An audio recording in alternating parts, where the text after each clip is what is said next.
Akari is an ugly, pathetic karate master. He is fighting in the underground scene to pay the medical expenses of his childhood girlfriend.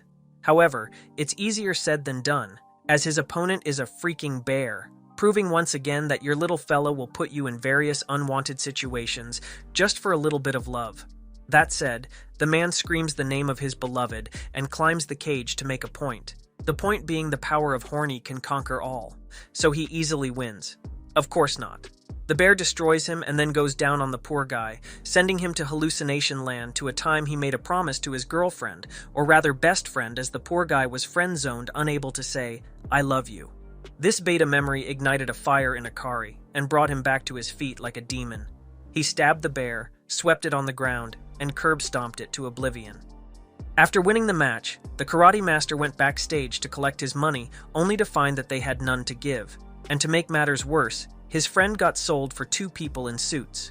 The duo inform Akari that the girl is dead. Believing they were behind it, the main man gives the gentleman a taste of his toes, yet the mountain of a man still stands tall. The blonde chick with him tells Akari that the organizers weren't planning to help him from the start, and that she was dead either way long before they found her. Akari starts crying, and the man embraces him, telling him he can't change the past, but he can change the future, as they are preparing to go to Mars for a cure to the disease his friend had, which is also killing thousands and millions. Soon after, Akari wakes up in a hospital. The blondie tells him that he was out for a week, but he doesn't believe her, so to prove a point, she tells him there is a tube attached to his banana. She also tells him that during this time, they performed surgery on him with a 36% success rate to modify his body for the mission. Meanwhile, downstairs Captain Komachi introduces his underlings to fellow German Captain Adolf, who seems calm and reasonable. Well, that's something I never thought I would say in a million years, but oh well, anime. Now it seems that the team is mainly made up of misfits and people down on their luck, making it easy for them to resonate with each other. Later, the new fam head to a secure place to get further details about the mission. The blondie tells the misfits, "It's no biggie, we just go to Mars, gather some samples, and leave, easy peasy. Oh right, there is one problem, cockroaches. These fuckers evolved like Roman gods, and now killing anything that lands on the planet.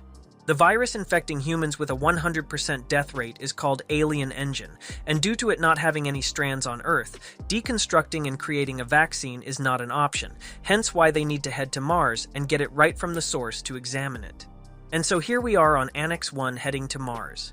Akari and the other crew members try to enjoy their time before they land on the red planet. While the girls are talking about their crushes, sweet Eva senses Sheila has a thing for the captain. Embarrassed, she changes the subject and flees to the bath, where they meet a very busty woman. The girls stare at the fair maiden respectfully, just like how we did. The busty queen tells Sheila to confess and be true to her feelings before parting ways. Back to the boys. They are enjoying an intense game of baseball that gets more intense, sparking an altercation between them. The guy with the cool hair tries to solve it, but gets a fist to the face instead, so Adolf steps in and roasts them back to their seats. Meanwhile, a man enters a bar and talks to the bartender. He tells him, "We are going back to Mars, Professor. It seems the old-timer is a piece of shit, but a smart piece of shit, that they need for success in this mission, unlike the last failed one." Back on the ship, while trying to peep into the girls' bathroom, the boys come across a wild roach. Akari stands up against it, but then Michelle arrives and tells him to leave as she suspects more have infiltrated the ship. Her suspicion was on point, as another one was in the main hall swinging people's heads around. Akari and Marcos go to the medicine room to get a serum that empowers the lads, but find that the terraformers are in the room, destroying their medicine. As the bloodbath continues, Captain Komachi asks permission from the higher-ups to get back to Earth with the roaches, but they refuse as 6 samples, 6 ugly roach bastards, are not enough, and tells him to trust his fellow commanders. The commanders arrive and help the rookies to escape, reaching a room where Adolf shows them the art of stomping cockroaches. After killing the intruders, all the commanders regroup with the rookies, assigning them to different teams. The boys say goodbye to each other before splitting up and descending aboard land carriers. Akari was assigned to Michelle's team, while Sheila got assigned to her hubby's team. They managed to land in a safe spot, unlike Team Blondie, which got ambushed by the Roaches. And for Team Sylvester, that Queen Busty got assigned to, they landed peacefully, but later came face to face with a terraformer while enjoying the majestic sight of the pyramids. Yes, you heard it right. Some cockroaches were smart enough to build pyramids. The horse-face roach surprises Team Sylvester with its super speed, taking the head of waifu number 2. Who's waifu 1, you ask? Well, it's obvious, Michelle. Anyways, waifu number 3 is now in danger. A cockroach is trying to get into the vehicle to destroy the serum. Sheila aims for the head and shoots, trapping it in a net modified to withstand 3 times the powers of a terraformer. However, cockroaches are feisty little pricks with some dirty tricks up their sleeves, or rather in their hands, as the roach shot some acid out of his hands at the waifu's tummy. Sheila died in the arms of her beloved, who understood her feelings towards him in her last moments. The captains analyzed the situation, deducing that the roaches have achieved some sort of hierarchy, and as such, they were able to split into groups to hunt the survivors. Back on with the agent, he explains to the old-timer their new methods to fight the roaches. But the old man is still skeptical, as he doesn't believe ordinary animal genes would be able to match the brute force of these human-sized roaches. Which seems to be the case because when a bird lady tries to make a move, she gets handled by one of the Terra. Luckily though, they still have insect fighters on their side. One of them is Marcos. Marcos' enhanced genes are taken from the huntsman spider, giving him great strength, ferocity, and incredible speed that can bypass the roaches, leaving them no time to counterattack. Yet he can't bypass the flashbacks and memories of his late sister figure. Marcos remembers his childhood in Gran Mexico. To keep the backstory short, they enrolled in the Mars program because they had nowhere else to go or do. Back to the battlegrounds, Marcos let all of his rages explode against the terraformers. His eyes filled with tears of sorrow for his fallen friend. However, despite being fueled by an infinite supply of rage, like every other living organism, he has to rest. While restoring his stamina and strength, a roach tries to jump him and ends up getting a taste of the captain's spike. Michelle, on the other side, was able to overpower a cockroach with brute strength due to her genes being one of an ant, which she inherited from her father after he undertook the enhancement surgery. Her powers belong to an ant species that self-destruct via exploding, hence why the terraformers explode when they come in contact with the chick. Akari, in the meantime, is kicking ass. His powers come from a moth species called Eumeta japonica, so you can say he's a Mothman karate master, and with this combo, as well as his threads, he is a menace. Through a flashback, we learn he met a patient with the AE virus. The kid made such a good impression on him, he promised to find a cure up there and come back alive to save the little fella. And thus here we are, fighting and taking down the roaches with ease, but keeping them among the living, so they can take them back and study their bodies for the cure. After the battle ended, waifu number 1 and Akari headed to a nearby lake to wash up and enjoy the scene, if you know what I mean. Sadly though, on this hellish planet, you know cockroaches will always turn up like mother lovers, and this time the roach is special. It had the Muay Thai wrap thingy on the arm. Needless to say, it was ready for a fight as it swiftly took care of Michelle. On the other end, Alex noticed the terraformer that jumped onto number 2 Division's escape vessel had strangely developed legs. When he tried to juice up, the thing jumped, kicked him away, and took control of the escape vessel, shocking everyone on board when it flew away. Luckily though, the boys are all over his roach ass. Upon catching up, Akari sends the fellas flying to go all out, because looking at this monster's body, the fight is sure gonna be messy. Meanwhile, underwater, Michelle notices the legs of the bastard groping her belong to a beetle-type bug that can swim in the water. Both the roach in the air and Michelle escape, while for the team, Alex swoops in and catches them. However, things are still risky as the beetle roach catches Michelle again for round 2. So with no other option, she wraps her legs around him, and they start sinking for 2 minutes, which is long enough to make fractures in the bug's legs due to the leg lock and the water pressure. Meanwhile, Akari is head-kicking the thick roach back to his place under his feet. Yet the real kicker was the trick he pulled to save waifu number 1 by tying a thread around her cloth before she sank. When Michelle wakes up, she finds the roach is still alive, so she pulls his insides out, killing the terraformer. Soon after, the thick cockroach lands in front of Michelle, with Akari landing after him. He asks the blondie to stand back, and she says, "No F that," before proceeding to introduce the roach to her foot, successfully confiding the sample. After the battle is over, Michelle goes to check on the ship to see if it's still working. Although the vessel is heavily damaged, they still can use it on land but not in the air, so she orders the boys to change the tires while she changes her cloth, yet Alex and Akari try to take a peek at her, a well-deserved one if you ask me. Meanwhile, the number 3 division is still at the mysterious pyramids fighting the terraformer that stole Elena's life. Using his crab powers, the redhead old-timer was able to grow a new arm and push the roach back to his homies, who didn't know that they were about to die one by one at the hands of the team. That said, the roaches are taking heads as well. Or so we thought. Turns out it was all just a hallucination done by Ivan abilities. With the roaches tripping balls, Captain Asimov puts the main roach in a chokehold, squeezing the life out of it, while recalling the old days in the army protecting the homeland and his sick daughter. In the end, Division 3 manages to capture 2 cockroach bastards to then head for the pyramids. Meanwhile, Adolf updates Michelle about their status. She tells them to hurry back to the mothership before the Chinese or the Russian team, aka Team Asimov. Now before we continue with the action, how about a trip in memory lane to a time when the government bastards experimented on kids? One of those kids was everybody's favorite German Adolf, who from the looks of it, wasn't enjoying it, not one bit. Back at present, the number 5 division heads toward the main ship in the rain. But then, they unexpectedly get rammed by the number 4 division's ship, and are grounded.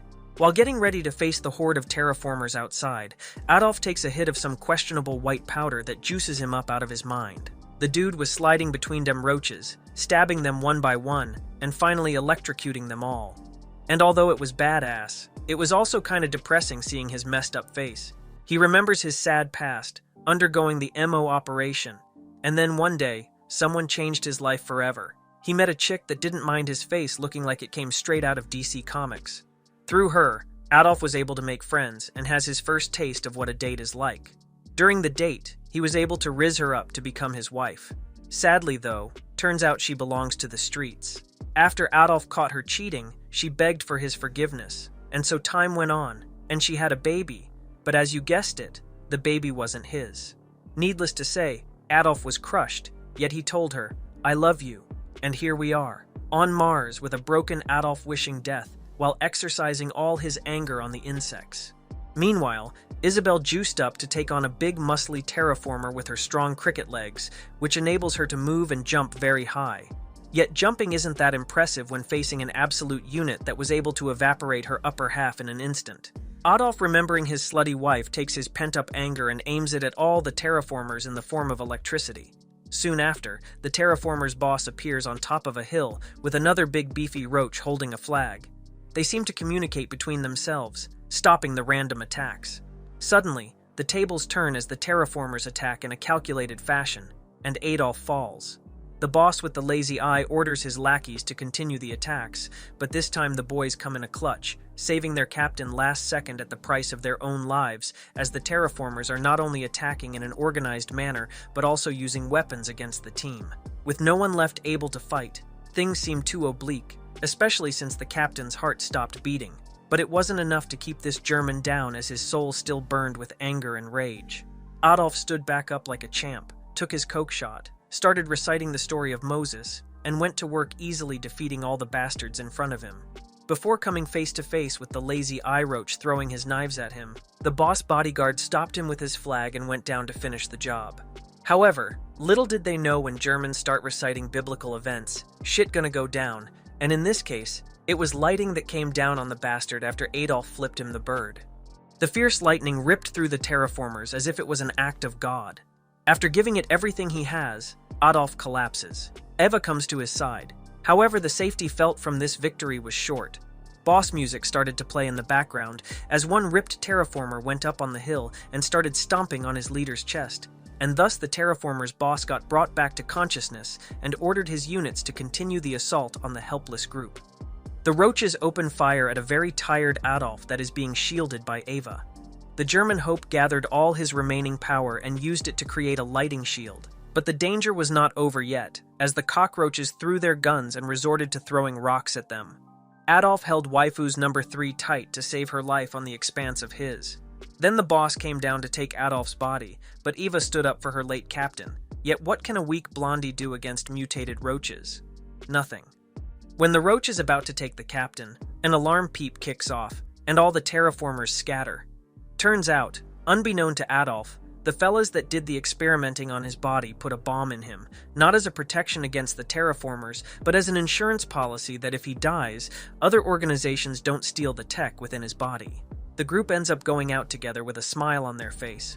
Even the Adolf couldn't achieve happiness with his family. He was able to find it within his team, who stayed with him for the last second. And if that wasn't enough to lift your spirits, how about I tell you that when his shitty wife called to collect insurance money on him, she was rejected. All thanks to this doctor, who knew all about that hoe relationships. Back on Mars with Komachi's team, they are fighting all kinds of hybrid roaches. Marcos almost got close to losing his head if it weren't for his fast reflexes and strong staff. As the battle goes on, the number 1 division spread apart because of the terraformers. In the depths of a dark hole, Keiji is facing a big roach, but first backstory time. Training every day hard, Keiji was a boxer, not any run-of-the-mill boxer, but the world's light heavyweight champion. Yet with all this success, the lad wasn't truly happy as his mind and heart were with his sick mother. Add to that, his eye problems led him to retire and work as a delivery boy. His mother died soon later, so Michelle went to recruit him after he fell into debt trying to treat his mother. At first, he refused, but then he came around and asked to join on the condition that he chose his animal. So without further ado, let us introduce you to the fighters. On Mars's side, we have a roach that is weevil-based, giving it rock-solid armor. On Earth's side, we have Keiji Onizuka. His animal of choice is the mantis shrimp. It has sharp eyesight in the dark, and with its arms, it can break the hardest shells. The terraformer throws heavy punches, but Keiji dodges them all using immaculate footwork and super eyesight while delivering crushing blows to the body. However, mid-fight our boy loses focus after recalling his mother, and so he gets caught with a big hook sending him flying, to then get smashed all over the cave walls. That said, it was what he needed to get his head back in the game and deliver a powerful punch to the amateur roach chest, where their controlling organs are located, immobilizing the bastard. Meanwhile, Komachi is being surrounded by a thread, laid by Terraformer with silkworm powers, making him remember a girl named Aki.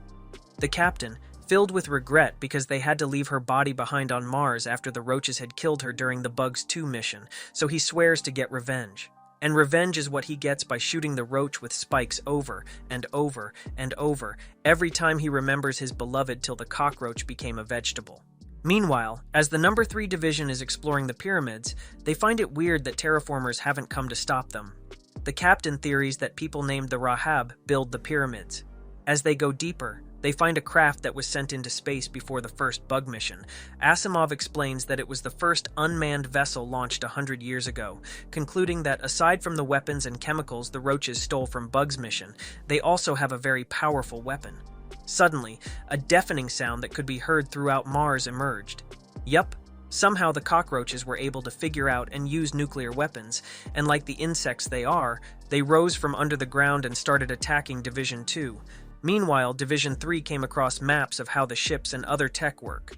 Asimov and Komachi concluded that someone from the Annex Project, aka this mission, has betrayed the team. Outside, Marcos is saying his farewells to the world till a ball came down from the sky like a bullet saving him. It was his boy Alex bombarding these shitheads from afar. He then throws Marco a ball with a special gum in it, allowing him to transform and fight from the ground, taking heads left and right. When the Division 2 boys arrive at the scene, they manage to explode the last missile in the sky, then turn and face the roaches. Akari is facing a mole cricket-based roach. These insects can leap high, fly, swim, dig, and have impressive strength. Meanwhile, Michelle is fighting a rainbow stag beetle-based roach, which possesses a very hard exoskeleton and can camouflage. Alex throws her a ball for Jared to use. Speaking about Alex, when he reunited with his homeboy, he learns about Sheila's death. Marcos bows in shame and apologizes to him that he couldn't protect her, so Alex punches him not because he's angry, but to knock some sense into his beautifully drawn head. Alex then tells him, "We have no time to cry. Remember, we came to find a better life, so we need to move on. We can still avenge Sheila by killing these vermin and surviving." With all the key members on the ground, the fight starts when Jared, using Killer Whale Echo, locates the roach above him. Michelle kicks it, but the f***er is too strong. He holds the hottie in a bear hug. Luckily, this ant has a secret weapon called Venom Breath. Meanwhile, Akari is losing control and almost went berserk beyond redemption, fighting the mole roach if it weren't for the captain being there to stop him. Michelle tried to follow the dirt digger underground, but the main man stops her since he already sealed the deal with an unbreakable net that gets tightened every time the sucker moves. On Earth, the agent is still talking to the bartender professor, telling him we won't let the backstabbers steal Akari, Michelle, or his research before both heads out. Later we see the Prime Minister of Japan, Ichiro Hiruma, on his way to meet the presidents of the Allied nations to discuss the situation. Back to the Mars, the two main characters are surrounded by hordes of mutated cockroaches. Although it seems hopeless, Akari fights on, in the hopes to have a bath with his comrade and commander Michelle, an admirable goal if I say so myself. That said, Akari is not only fighting for the bath, but also for a kid back home with whom he promised to get the cure for his illness. However, things are easier said than done as Akari is getting clapped by flying roaches, arguably the worst kind of cockroaches IRL. On the ship, the rest of the team is protecting their power-up juice from the roaches, so after Alex helps his boy out, he comes down to help the girls. Komachi asks Michelle, "Where is Akari?" She tells him he got caught, and that she is on the way to retrieve him. Akari, recalling all his past promises, powers up like a Super Saiyan and starts fighting back, with the team looking at him in awe as he kicks the beefy roach's head off. Soon after, he collapses on Michelle and holds her bosom for moral support. Later, the captains assess the situation, stating their loss being 11 with one injured, aka the karate master Akari.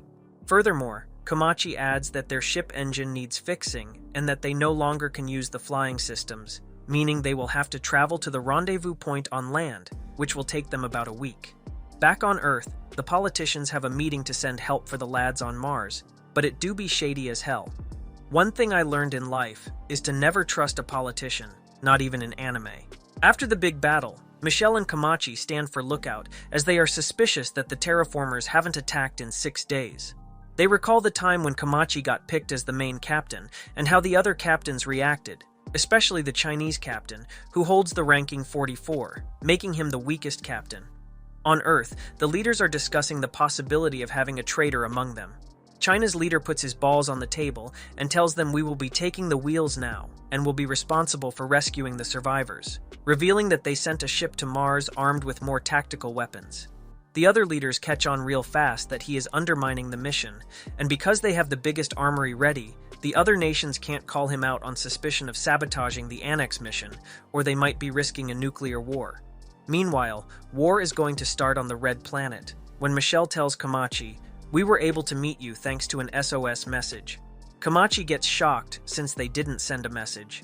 Team 3, still in the pyramids, comes across another technology plan for ships, deducing that Team 4 has betrayed them. Speaking about Team 4, they are at the Annex ship laying some landmines to make their job easier if the samples were too much to handle. And with samples we mean Michelle and Akari. Teams 1 and 2 try to update the leaders down Earth, but the signal gets cut by the Chinese, who tell the teams they have no intention of fighting or killing the group, as they only want the blondie and the hottie. So the heroes get ready to step out to avoid any casualties but get stopped by Komachi, knowing those imposters can't be trusted. And thus, the fight starts with Alex throwing a ball, destroying the shield system, allowing the bird lady to fly over the ship and drop the main captain who goes to town on those jerks. After kicking the lackeys' sweet candy asses, Captain Komachi turns his attention to their Liu, whom despite his looks and size, can move fast. But not as fast as the trained killing machine that is Komachi, who ends up impaling the old man in front of everyone. Back at the pyramids, we learn that Division 3 entered an alliance with Division 4, and they are ready to help them. That said, it seems they don't need help as Liu is a crafty bastard. He restrained the captain and ordered his men to shoot his legs while he injected him with a cocktail of venoms courtesy of Blue Ring Octopus. Liu tries to use Komachi as a hostage but fails as they notice the two ships leaving, so they kill the captain. Or did they? Turns out, it was a hallucination via Ivan's bombs, allowing them to sneak in and take the captain to a safe point using underground tunnels. With the first part being successful, the operation to take over the Annex started. Squad 3 sends their ship headfirst at Division 4 defenses to destroy them from within. Then from the dust, Asimov and a selected few of his men entered the battlefield under a new alliance with the Japanese and American forces. Asimov tells Liu he didn't want to cut their ties or change due to their nation's mutual interest in studying Akari and Michelle's bodies. However, their main priority is to find a cure for the AE virus, something the Chinese consider an afterthought. On Earth, the Chinese leader is still running his mouth, till the Prime Minister stops his ambitions when he gets a phone call from the agent telling him they secured the Professor, aka the man responsible for creating Akari. Likewise, the captains on Mars clash in an intense battle that looks like something out of JoJo. Asimov pushes the old-timer back and takes control of the fight. Liu tries to pull some dirty tricks spitting in the guy's face, yet it's ineffective against the crab tank man. Friendly reminder, don't skip brushing your teeth, boys, because as soon as that four-eyed geezer first opened his mouth and green smoke went out, I had flashbacks of some nasty face-to-face convos. That said, Asimov goes for a takedown, but the old-timer shifts his body weight and drops down to counter with a secret move, sending the redhead flying across the screen. However, the hothead is far from calling it quits, as he charges at Liu, mocking his technique and punching him. Liu wraps his tentacles around his arms, but Asimov dispatches arms and pins the guy down to the ground to break his spine. His men also get up for a second round that seems within arm's reach, especially after Alexander came with a missile threatening to blow up the satellite tower and bring the communications back up to inform the higher-up on Earth about what's happening to undermine the Chinese mission. Squad 4 agrees to cease fire and cooperate by giving control of the annex to Squad 3 to make the vaccine. However, it was too good to be true, as one of the Chinese members turned invisible and went for Alexander's head, which she could take if it weren't for a guy on her team indirectly saving him by destroying the vehicle. Yet what blows my mind is that with all the jumping and running, not once her nip slipped crazy. Anyways, suddenly a green laser appears in the battleground, cutting the lady's arm. The sky turned dark, and loud noises emerged. It is the cockroaches laughing at the human on how they are killing each other. This time around, the terraformers' leader is a dragonfly-based roach with lots of swag, speed, and power, which he used to kill the annoying guy that I was preying on his downfall. He then flew around the squads like no one's business, taking the parts and bodies on the ground, for them to later upgrade their commanders. Soon after, the young assassins hit the field for some fun in the sun. These little bastards are fast and coordinated, working together to split the group and take them one by one as a training colloquium. Luckily, the nearby team arrives with the bird lady, who distracts the leader, leaving the young one to die. When the leader lost interest in following the bird lady, all the flying roaches turned their attention to the annex ship, and so they swarmed every inch of the mothership, which turned out to be a big mistake as they began to fall one by one, as if some has sprayed the area with bygone the cockroach repellent. Turns out the Chinese ace in the pocket was Hong, a little girl with the powers and abilities of a lethal bacteria, making her a living biological weapon capable of killing every terraformer and human within a certain radius, if they don't have a protection suit. Asimov's team starts falling back except for Alexander, who seems walking to the enemy. When Liu and his team enter the ship, they step over a trap, knocking one guy out. It was set by Alexander, who is bleeding and contemplating his end, recalling the times he got punched by Asimov over and over, day in and day out, all for the permission to marry his daughter. Needless to say, his perseverance worked, and for the first time, he found himself a family. However, this dream soon came crashing down when his wife got infected by the AE virus. Despite it may dishonor his name and the country if they were caught, Asimov accepted the conjoined mission with China, for his daughter's sake, as well as his new son-in-law who is now facing the Chinese ace card. Although hesitant to shoot a kid, he pulls the trigger to save his wife and unborn child, yet the shot gets blocked by Squad 4, who disregarded their suits to find him. The invisible lady throws her suit at him, creating a distraction for her to strike. The baldy tries to track her movement through sounds but fails and gets punched real hard in the balls, followed by a sick combo knocking him out. Yet as Hot Lady walks away, Loverboy stands back up with a mutated arm that strangles the chick. If he wasn't able to kill the kid, then he will take with him as many enemy soldiers as he can, a task he couldn't complete due to being overexposed to the bacteria. Hence, he died standing with tears in his eyes and hope in his heart. Liu, seeing the casualties and losses, admires and respects the sacrifice Alexander did, dying for the sake of love, yet he knows he had some sort of help or weapon, as he couldn't break the missile launchers with his abilities alone, hinting that he used Akari's threads. After the battle ended, Liu contacted the squad demanding to hand Akari and Michelle, yet he is the least of their problems right now as a terraformer Parapanera base type, with the same parts as Michelle's father stopped them in their tracks and lifted the ship like it's nothing. In the meantime, Komachi wakes up, and Asimov apologizes for siding with the Chinese. Then he informs him about what happened and the things they learned during the battle. One is that the Chinese have developed advanced chemical abilities, making normal life for some soldiers intangible. 2 is that they want to study Michelle's body since she is the first person to inherit the abilities, while for Akari they want him because unlike Michelle, who was born with hybrid genes, he was created in a lab, and his existence is credited to Professor Honda.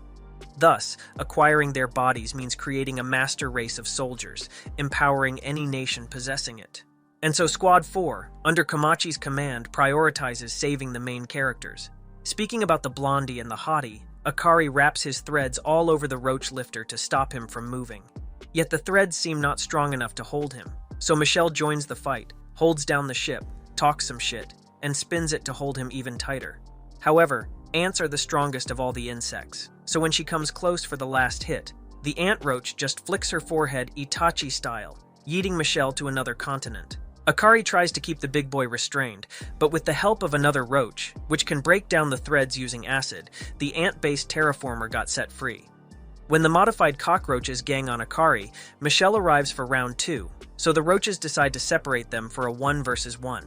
The first match is between the karate master and the snail-eating beetle-based roach that somehow knows few martial art moves. Like we are 19 episodes in, and by far this roach's stances surprised us the most. It even surprised the main man himself, as the roach didn't leave any opening for Akari to strike. Add on that it used the smoke to land the first punch, which our boy managed to counter and take the terraformer arm, only for it to be countered by a gun. Yup, it was all a part of the gangsta roach's plan. It just wanted to get closer to pull the Glock out of the strap and empty the clip. Upon seeing this, one of the girls contacts Squad 4 and gives them their coordinates to fire a missile at the roaches. Liu fires to stop the terraformer from collecting Akari's body, yet little does he know it was all a plan made by Michelle for the Chinese, not only to waste a missile, but also to send a smoke signal for Squad 6 to help them. Although the signal didn't trigger, the home team still got something out of their plan. You see, when Alexander was in the enemy base, he rigged the missile by swapping the explosive core with something only the Mothman can pinpoint with his abilities, which is a kick-ass anti-terraformer sword he calls Hizamaru. On the other side, Squad 4 leader narrates, "There is a theory that suggests an ancient civilization called Rahab may be behind the cockroaches' increased rate of evolution on Mars. Ancient texts refer to Rahab as home of the demons. It may have been a planet between Mars and Jupiter. Other theories suggest they had the means for interstellar travel, visiting Mars, Venus, the Moon, Europa, and our home Earth, leaving traces of their presence on the surface of each planet." He further adds another theory that proposes something here on Mars is capable to control evolution, which was the theory posted by Bugs Project Chief, Commander Alexandre Gustave Newton. Sharing his beliefs, Russian president supported him and implemented new mission parameters to find the evolution device. Once located, we were either to destroy it and end the war, or steal it and return to Earth so that humanity can experience enhanced evolution as well. He continues, "The hypothesis was wrong. We were unable to find proof of any device's existence. In other words, there was nothing to steal, nothing to destroy. There were only old ruins. Now, with the lore backstory out of the way, let's get back to the action." Akari managed to finish the fight with a swift clean cut to the head. While trying to go and help waifu number 1, he fell on the ground, just like Michelle, who getting being roach-handled. That said, our girl is a strong, independent ant-woman. She headbutted the roach's fist, breaking it, and then delivered a massive blow empowered by a rocket, followed by a kick that he stops with both hands, allowing her to land head kick with the other one. The roach tries to go for a similar kick, but Michelle stops it and breaks his leg, so the challenger says "F*** it" and shoots the broken leg like a bullet. Changing to close combat, Michelle managed to land all the shots while dodging the terraformer hits at the last second, just close enough for her to sustain minor fractures. Then she leaps and does unnecessary flips to wrap those thick, mommy thighs around its neck, driving Roaches head into the ground before collapsing. The bastard though stands up with half of his skull shattered, yet Michelle smiles, knowing Akari will restrain it, and restraining him he does. The fight ends on a wholesome note, with Akari wishing waifu number 1 a happy birthday as she just turned 25. Sadly, on this planet nothing pleasant lasts, as Liu Lackey has located their location. After capturing them, the douchebag questions the couple to reveal the location of the rest of the team. When they tell him off, he shoots Akari in the ear and stomps on Michelle's fractured leg, showing no empathy towards them, as he considers them not humans, but half-bred insects. He then manages to capture Alex and the girl. Meanwhile, underground the rest of the team is navigating their way toward the annex, using the abilities of a hedgehog girl and the electromagnetic sonar of the killer whale boy.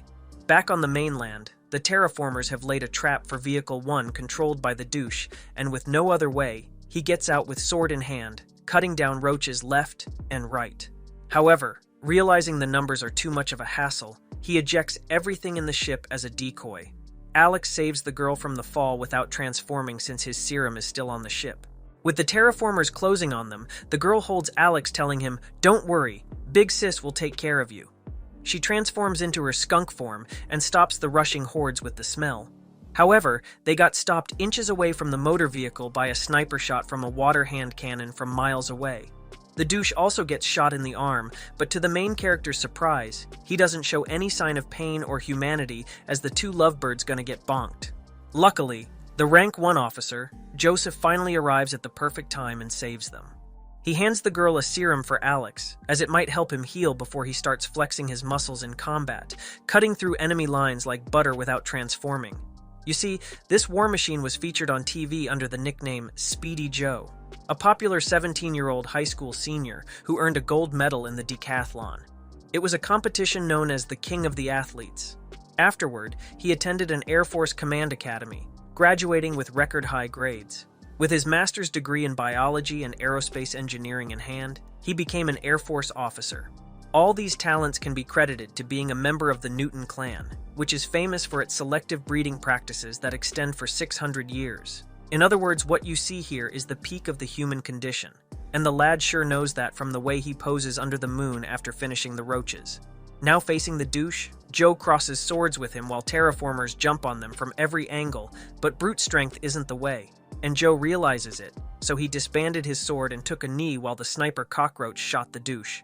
To grab a serum and heal, the douchebag deduces that he has to kick Michelle out to distract the others, but he doesn't take into consideration the speeding metal ball crashing against his knee, not to mention the enraged Joe Mama with the cat-like super speed, hitting him with an upper hook, throwing him out of the vehicle in pieces just to get stomped by hordes of cockroaches. Michelle asks Joe what happened to his team. He answers, "Right after we landed on the first night they surrounded us, I had to make a hard choice. I knew I couldn't protect everyone. So I used aggregation pheromone to lure a huge army of them to come after me to take care of the non-combatant in our squad. I arranged their evacuation in an escape vehicle, and I left someone in charge. I thought if I ran away, most of the terraformers will follow me, but apparently, that wasn't the case." The mood swiftly changes when Joe asks Michelle to marry him in front of everyone. Taken back by shock, waifu number 1 resists the urge to tell him, no f*** off, since he saved her team, so instead she tells him, "All right, I will put you on the list of potential candidates," bringing joy to his heart and confusion to Akari's mind. Speaking about confusion, the douche is back and is fighting the underground squad, and although Marcos kills him, he turns his head to find another one waiting, so he tells the group to run for it while he holds the douche. Sadly though, the dragonfly Terra snatched the sweet hedgehog and threw her into a sea of cockroaches. The rest of the group manages to make it inside the annex. Now inside, Keiji confronts the wasp Roach. He punches the wall to make it hard for the bastard to maneuver during battle, and then starts blasting punches that don't land due to the dragonfly's exceptional eyesight and speed. However, he manages to land one on its jaw in exchange for his arm, a cheap price he paid to land a killer KO. Outside, Marcos is still fighting the 3 douches who tell him, "We have a bacteria-type fighter on our side, and another battleship with reinforcement arriving soon." Marcos kicks back and starts chatting with the trio. He asks them how their powers work exactly. Bao replies, "I'm a sea squirt-based type, and like the organism, I'm able to reproduce asexually." Bao continued to chit-chat gleefully with Marcos until the guy snapped and broke his neck. Since he was determined to stay alive and make a cure for the virus, Marcos dispatched the other 2 easily. Yet one wonders if his dream can become true, as the Roman leader, the one Joe Mama works for, refused to join the alliance with USA and Japan, convincing the German leader to leave the alliance, team up with him, and make a master race of Joseph for both nations. Add to that, the Chinese ship is getting near, and the chances of winning the war on Mars are getting slimmer by the second. Separated from Keiji, the group decides to go on with the mission to acquire the protective suits, while the boxer marches ahead and clears the way.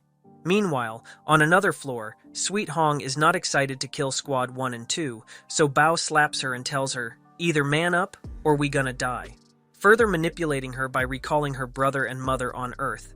And that is why we refer to this man as Douche instead of calling him by his name. While the squad runs toward the storage room, KG runs by the Dragonfly, who acts dead to broadcast a message for terraformers that infiltrated the ship, targeting the little girl. The squad sprints to the storage room only to be shocked that the Roaches slipped in, took some suits, destroyed the other suits, and killed the clones stored there. Later, the cockroaches parkour their way downstairs to the girl's location. Welding staff like masters, they fought Bao well, yet as the saying goes, don't bring a stick to a gunfight. Needless to say, Bao pulled the strap and started blasting, creating openings to overpower them in hand-to-hand combat. One cockroach, however, backstabbed him with its tongue, injecting the asexual man with paralyzing venom due to the roach base being one of a snail. When the roach attempts to inject him with another killer dose, Hong leaps and cut its tongue, saving the douche. The ungrateful man, instead of saying thanks, he tells her to go inside, get naked, and start killing, but Hong still can't do it as she is pure at heart. Luckily, a nice guy arrives to save her from the first roach by destroying the ground, while the second roach gets stopped by the invisible lady, who seems sweet, but not sweet enough to appreciate KG's gesture of throwing her a protective suit. She jumps him, delivering a very heavy blow that misses his heat by an inch, and then continues to beat his ass while he refuses to hit her, as KG's honor code doesn't allow him to hit women. Dumbfounded that he still refuses to hit her, KG explains that his father made him promise to treat everyone with respect and honor all women. And just for that, can we get a W in the comments for the father? Anyways, KG's suffering buys more time for Wolf and the others to reach the communication and notify Earth of the dire situation.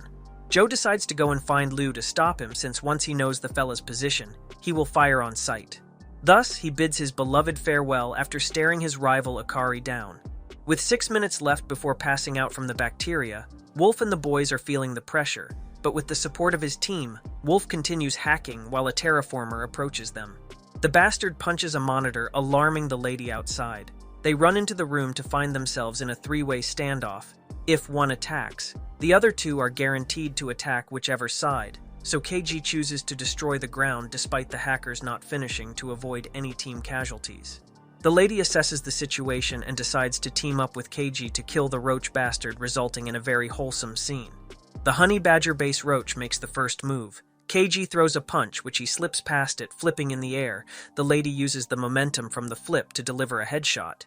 Yet, it's not powerful enough to finish the job as the roach counters, and then starts beating the living shit out of her. KG calls out the bastard, allowing his potential wife to stand back up.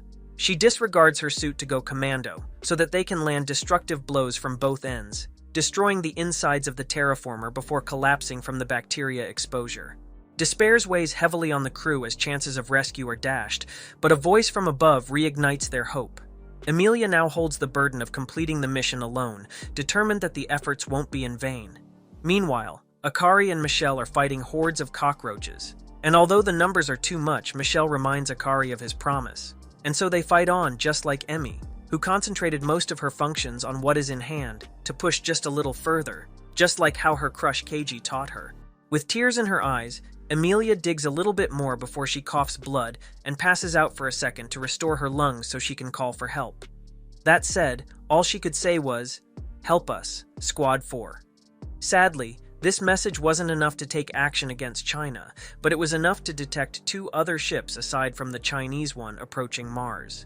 Kamachi and the rest saved the team by taking them out of the cockroach-infested ship and giving them a bacteria antidote created by Hong. When Emilia apologizes for not being able to send a coherent message, the captain thanks her for what she did. Turns out, when Emmy hacked the system, Michelle was able to establish a connection from their vehicle and tell the leaders about China's treachery. Therefore, China's leader phones Liu and tells him, "You are on your own." Liu responds, "I don't need you," which wasn't wrong since what he needs now is God, as there is a very angry blonde man with a glorious sword in hand and magnificent physique standing over him. The epic saga ends with Akari, Michelle, Alex, and the rest of the squads driving happily ever after toward the sea, something I wish I could say. You see, cockroaches are a menace, and as such, they have established themselves not only on Mars but also on Earth. Yup, you heard it right. These fuckers are living and thriving on Mother Earth. They can use cars, phones, and every other tech, not to mention some of them have acquired new unique powers like electricity. To put it short, humans' last stand isn't on Mars, but on Earth, as we see the agent getting ready to throw some hands, ending the series on a massive cliffhanger.